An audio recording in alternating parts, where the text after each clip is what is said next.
ക്രിസ്തുവിൽ സ്നേഹമുള്ള പ്രിയ സഹോദരി സഹോദരന്മാരെ, ആണ്ടുവട്ടത്തിലെ രണ്ടാമത്തെ ഞായറാഴ്ചയിലേക്ക് നമ്മൾ പ്രവേശിക്കുകയാണ്. വചനധ്യാനത്തിലേക്ക് നിങ്ങളേവരെയും ഹൃദയപൂർവ്വം സ്വാഗതം ചെയ്തുകൊള്ളുന്നു.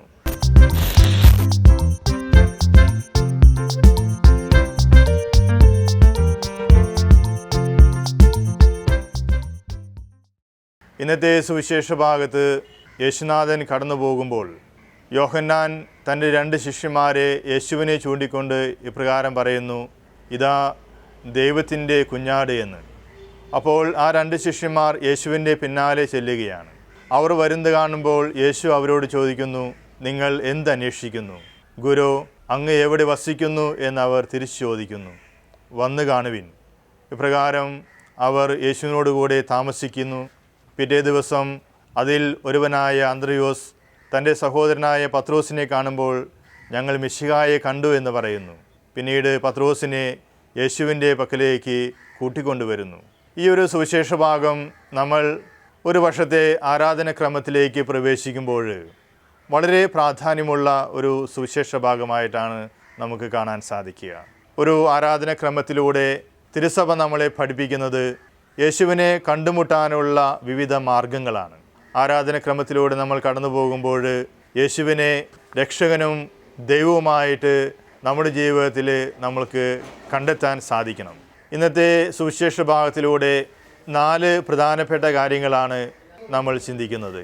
ഒന്നാമതായിട്ട് യോഹന്നാൻ്റെ വാക്കുകൾ. കടന്നു പോകുന്ന യേശുവിനെ ചൂണ്ടിക്കാണിച്ചുകൊണ്ട് യോഹന്നാൻ പറയുകയാണ്, ഇതാ ദൈവത്തിൻ്റെ കുഞ്ഞാട് എന്ന്.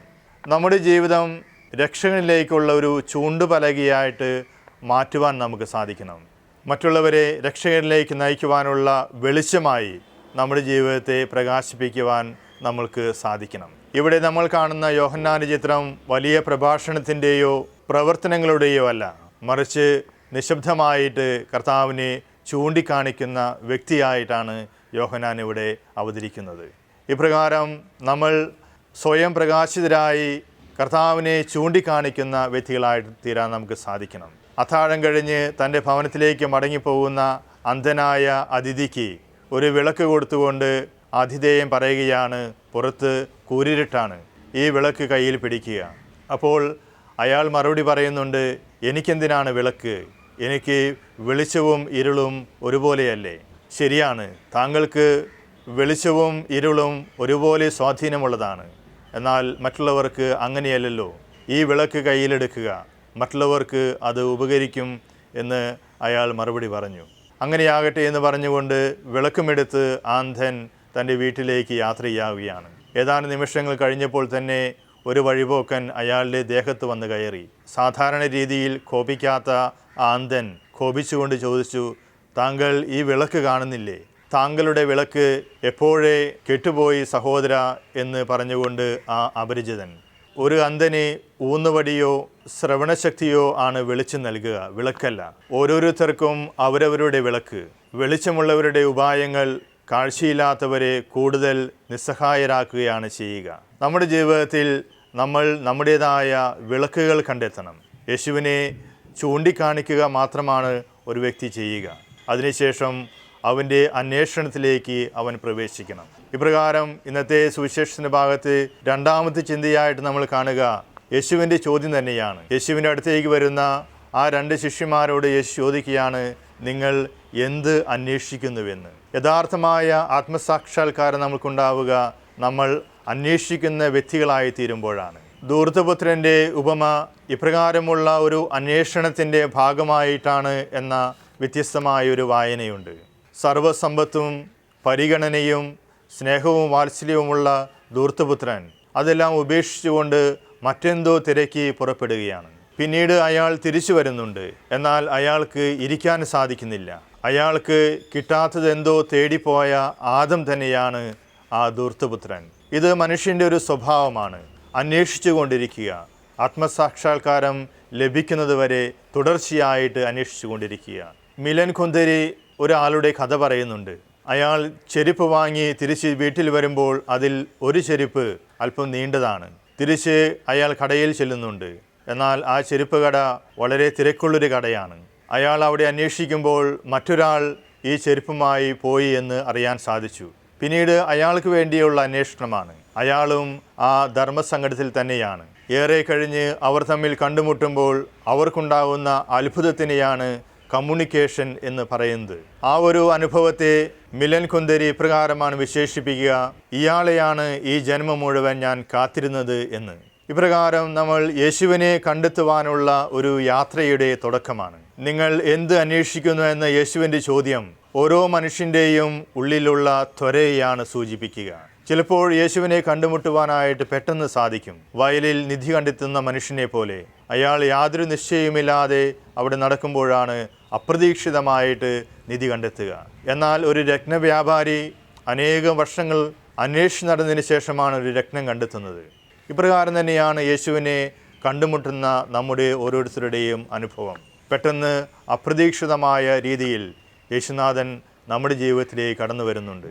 എന്നാൽ ഭൂരിഭാഗം പേർക്കും അനേകം വർഷങ്ങൾ നീണ്ടു നിൽക്കുന്ന അന്വേഷണത്തിനൊടുവിലാണ് യേശുവിനെ കണ്ടെത്തുവാനുള്ള ഭാഗ്യം ലഭിക്കുക. നമ്മൾക്ക് യേശുവിനെ അന്വേഷിച്ച് പുറപ്പെടുവാനുള്ള ഒരു അനുഗ്രഹത്തിനായിട്ട് പ്രാർത്ഥിക്കാം. നിങ്ങൾ എന്ത് അന്വേഷിക്കുന്നു എന്ന് ചോദിക്കുമ്പോൾ, കർത്താവേ, അങ്ങ് എവിടെ വസിക്കുന്നു എന്നാണ് ശിഷ്യന്മാർ ചോദിക്കുന്നത്. അപ്പോൾ യേശു പറയുന്ന വചനം ഇതാണ്: നിങ്ങൾ വന്ന് കാണുവിൻ. നമ്മുടെ ചിന്തയുടെ മൂന്നാമത്തെ ഭാഗം ഇത് തന്നെയാണ്: വന്ന് കാണുവിൻ. കർത്താവിനെ അനുഭവിക്കുന്ന വ്യക്തികളായി തീരുക.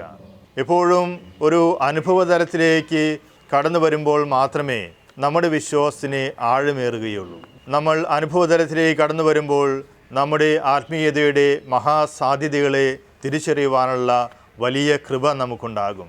ഒരു ജപ്പാൻ ചക്രവർത്തി ഇപ്രകാരം ഒരു വിളംബരം പുറപ്പെടുവിക്കുന്നുണ്ട്: ഏറ്റവും മനോഹരമായ ഒരു ഞണ്ടിൻ്റെ ചിത്രം വരയ്ക്കുവാനായിട്ട്. നന്നായിട്ട് വരയ്ക്കുന്നവർക്ക് വലിയ പാരിതോഷികം നൽകുന്നതായിരിക്കും. ഇപ്രകാരം അനേകം ചിത്രകാരന്മാർ അവിടേക്ക് കടന്നു വരുന്നു. അതിൽ ഏറ്റവും കൂടുതൽ പാരിതോഷികം ആവശ്യപ്പെട്ട വ്യക്തിക്ക് തന്നെ ചക്രവർത്തി ആ ഒരു ദൗത്യം ഏൽപ്പിക്കുകയാണ്. അപ്പോൾ ചക്രവർത്തിയോട് അയാൾ ചോദിക്കുന്നുണ്ട്: എനിക്ക് 5 വർഷത്തെ സമയം തരണം. ചക്രവർത്തി അതിന് സമ്മതിച്ചു. 5 വർഷം കഴിഞ്ഞപ്പോൾ ആ മനുഷ്യൻ ചക്രവർത്തിയുടെ അടുത്ത് വന്ന് ചോദിക്കുകയാണ്: എനിക്ക് 6 മാസത്തെ സമയം കൂടി തരണം. അപ്പോൾ നല്ലൊരു കലാരചന തന്നെ കിട്ടുമെന്ന പ്രതീക്ഷയിൽ ചക്രവർത്തി വീണ്ടും 6 മാസം സമ്മതിക്കുകയാണ്. 6 മാസം കഴിഞ്ഞപ്പോൾ ആ മനുഷ്യൻ വന്ന് ചോദിക്കുകയാണ്: എനിക്ക് 1 ദിവസത്തെ സമയം കൂടി വേണം. അക്ഷമനായ ചക്രവർത്തി കോപമടക്കിക്കൊണ്ട് 1 ദിവസം കൂടി അനുവദിച്ചു. പിറ്റേ ദിവസം മുഹൂർത്തമായപ്പോൾ ആ മനുഷ്യൻ ഒഴിഞ്ഞ ക്യാൻവാസുമായി ചക്രവർത്തിയുടെ അടുക്കിലേക്ക് വരികയാണ്. കോപിഷ്ഠനായ ചക്രവർത്തിയുടെ മുമ്പിൽ അയാൾ നിശബ്ദനായി ഇരുന്നു കൊണ്ട് തൻ്റെ ക്യാൻവാസിൽ ചിത്രം വരയ്ക്കാൻ തുടങ്ങി. ഏതാനും നിമിഷങ്ങൾക്കുള്ളിൽ മനോഹരമായ ഒരു ഞണ്ടിൻ്റെ ചിത്രം വരച്ച് ചക്രവർത്തിയെ കാണിക്കുകയാണ്. ഇത്ര നിസ്സാരമായ രീതിയിൽ ചിത്രം വരയ്ക്കുന്നതിന് വേണ്ടിയാണോ നീ ഇത്രകാലം എന്നോട് കാത്തിരിക്കാൻ പറഞ്ഞത് എന്ന് ചോദിച്ചുകൊണ്ട് കോപിഷ്ഠനായ ചക്രവർത്തി അയാളുടെ അടുക്കിലേക്ക് വരുമ്പോൾ പെട്ടെന്ന് ആ ചിത്രത്തിലേക്ക് നോക്കിയ ചക്രവർത്തി ഞെട്ടിപ്പോയി. ഇപ്പോൾ നീങ്ങിത്തുടങ്ങും എന്ന് തോന്നിപ്പിക്കുമാറ് ജീവനുള്ള ഒരു ഞണ്ടിൻ്റെ ചിത്രമാണ് അയാൾക്ക് അവിടെ കാണാൻ സാധിച്ചത്. ഈ ചിത്രകാരൻ നമ്മോട് പറഞ്ഞു വയ്ക്കുന്നത്, ഈ ഒരു നിമിഷം കൊണ്ടല്ല ഞാനത് സൃഷ്ടിച്ചത്, പിന്നെയോ ഇത്രയും കാലത്തെ ജീവിതത്തിൻ്റെ ചൈതന്യം കൊണ്ടാണ് ഞാനത് സൃഷ്ടിച്ചത്. ഞാൻ ആർജിച്ച ആത്മീയത കൊണ്ടാണ്.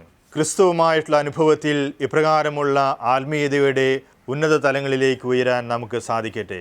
അപ്പോൾ നമ്മൾക്ക് പറയാൻ സാധിക്കും, you are more than you. നമ്മളായിരിക്കുന്നതിനേക്കാൾ കൂടുതൽ ഉന്നതിയിലേക്ക് വളരാൻ നമുക്ക് സാധിക്കും. ഇന്നത്തെ സുവിശേഷത്തിൻ്റെ 4ാമത്തെ ചിന്ത ഇപ്രകാരമാണ്. സുവിശേഷകൻ ഇപ്രകാരം രേഖപ്പെടുത്തിയിരിക്കുന്നു: യേശുവിനെ കണ്ടുമുട്ടിയത് 10-ാം മണിക്കൂറിലായിരുന്നുവെന്ന്. നമ്മുടെ ജീവിതത്തിലെ അതിപ്രധാനമായ കാര്യങ്ങൾ എപ്പോഴും നമ്മുടെ ജീവിതത്തിൽ ഓർമ്മയിലുണ്ടായിരിക്കും. ആ നിമിഷം പോലും നമ്മുടെ ജീവിതത്തിനെ ത്രസിപ്പിച്ചു കൊണ്ടിരിക്കും. 50 വർഷങ്ങൾക്ക് ശേഷം സുവിശേഷം എഴുതുമ്പോൾ യോഹന്നാൻ സുവിശേഷകൻ കർത്താവിനെ കണ്ടുമുട്ടിയ ആ നിമിഷത്തെക്കുറിച്ച് ഓർക്കുകയാണ്. 10-ാം മണിക്കൂറിലായിരുന്നു യേശുവിനെ കണ്ടുമുട്ടിയത്. പ്രിയ സഹോദരങ്ങളെ, നമ്മുടെ ജീവിതത്തിലും യേശുവിനെ കണ്ടുമുട്ടുന്ന അനുഭവം ഉണ്ടാകുമ്പോൾ അത് നമ്മുടെ ജീവിതത്തിൽ മറക്കാനാകാത്ത അനുഭവമായി സൂക്ഷിക്കാൻ നമുക്കുമാകട്ടെ. ഒരുപക്ഷെ നമ്മൾ യേശുവിനെ കണ്ടുമുട്ടിയ വ്യക്തികളായിരിക്കാം. ഒരുപക്ഷെ ഇനിയും കണ്ടുമുട്ടാൻ ആഗ്രഹിച്ചുകൊണ്ട് മുന്നോട്ട് ചലിക്കുന്ന വ്യക്തികളായിരിക്കാം. എന്തു തന്നെയായാലും കർത്താവിനെ കണ്ടുമുട്ടുന്ന അനുഭവമാണ് നമ്മുടെ ജീവിതത്തിൽ പ്രാധാന്യമർഹിക്കുന്നത്. നമ്മുടെ ജീവിതത്തിൽ യേശുവിനെ കണ്ടുമുട്ടാനുള്ള ഒരു ഭാഗ്യം നമുക്ക് ലഭിക്കട്ടെ. എന്നും നമ്മുടെ ഹൃദയത്തിൽ സൂക്ഷിക്കുവാനുള്ള ഒരു മണിക്കൂറായി ആ മണിക്കൂർ മാറട്ടെ എന്ന് നമുക്ക് പ്രാർത്ഥിക്കാം. ഈ ആരാധനക്രമത്തിൻ്റെ ആരംഭത്തിൽ തന്നെ യേശുവിലേക്കുള്ള യാത്ര നമുക്ക് തുടരാം. നമ്മൾ സ്ഥായിയായി കർത്താവിനെ അന്വേഷിക്കുന്ന വ്യക്തികളാവട്ടെ. വിശ്വാസം ലഭിക്കുക എളുപ്പമാണ്, എന്നാൽ വിശ്വാസത്തിൽ തുടർന്ന് കൊണ്ടുപോവുക അത് പ്രയാസകരമാണ്. നമ്മുടെ വിശ്വാസത്തിൽ നമുക്ക് തുടർന്ന് കൊണ്ടുപോകാം. ഈ ഒരു ആരാധനക്രമത്തിൽ കർത്താവിനെ കണ്ടുമുട്ടുന്ന വ്യക്തികളായി, കർത്താവിനെ അനുഭവിച്ചുകൊണ്ട് ആ അനുഭവത്തിൽ നിറഞ്ഞു ജീവിക്കുന്ന വ്യക്തികളായി തീരാൻ ദൈവം നമ്മളെ അനുഗ്രഹിക്കട്ടെ. ആമേൻ.